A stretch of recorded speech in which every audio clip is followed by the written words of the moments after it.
So we are dealing with the first problem of JEE Advanced paper 2, and this is a very long problem, we can say, but very easy. So let us deal with the problem. The problem is stating a temperature difference can generate EMF in some material. Let S be the EMF produced per unit temperature difference between the ends of a wire. Sigma is the electrical conductivity and K the thermal conductivity of the material of the wire. Taking M, L, T, I and K as the dimensions of mass, length, time, current and temperature respectively, we need to write the dimensional formula of the quantity S square sigma by K. So let us begin by writing the dimension of each of the quantities involved. So let us begin with EMF. So dimension of EMF. So EMF can be understood as work done per unit charge. So if it is work done per unit charge, so for work done per unit charge we can write it as ml square t to the power minus 2, and over here since current is I, so we are taking IT, so hence we can write it as ml square t to the power minus 3 I to the power minus 1. So but over here the parameter which the S is saying is per unit temperature difference, so it is EMF per unit temperature difference.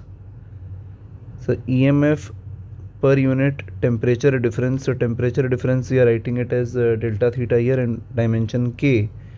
So we will get this as ml square t to the power minus 3 I to the power minus 1 K to the power minus 1. So per unit temperature difference we get this parameter. Now the next term involved is thermal conductivity. So for thermal conductivity we are using the formula Q equal to minus Ka dt by dx, where this is the rate of flow of heat, and from here if we write the thermal conductivity dimension, then we can write it as ml square t to the power minus 3. So this is energy per unit time, we will divide by time, and area is a square or L square, and per unit time T, and then we are writing dt by dx. So for dt by dx we write temperature as Kelvin K and dx it is L to the power minus 1. So hence over here we get this thermal conductivity quantity as ml t to the power minus 3 K to the power minus 1. And now we have electrical conductivity. So for electrical conductivity we can say that sigma is reciprocal of resistivity rho, and rho can be written as, so we will think like V equal to IR, I and R can be written as rho L by A, so L upon sigma A, and hence from here we can write sigma as IL upon potential difference multiplied by area A, and over here we can obtain this as I is current,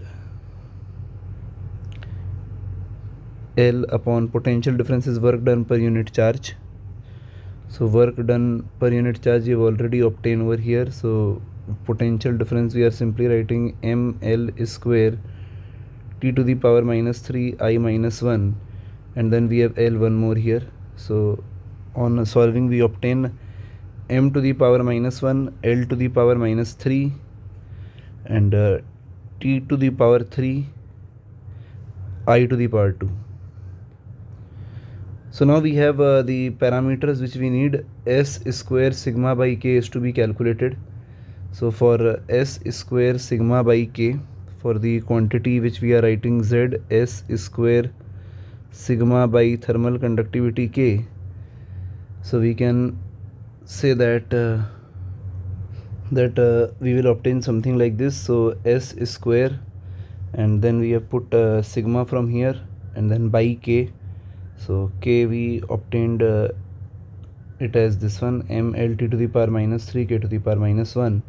And now if we solve this one, then we obtain something like this. So if we substitute all these values, square then this term, and then this term, we get something like this. So we are only getting k to the power minus 1, which is a very interesting thing to check. K to the power minus 1, k to the power minus 1, all 0, not possible. Some values are there, not there. K to the power minus 1, so we are saying the option B matches over here. So we are going with alternative B. So for question number 1, we are going with alternative B.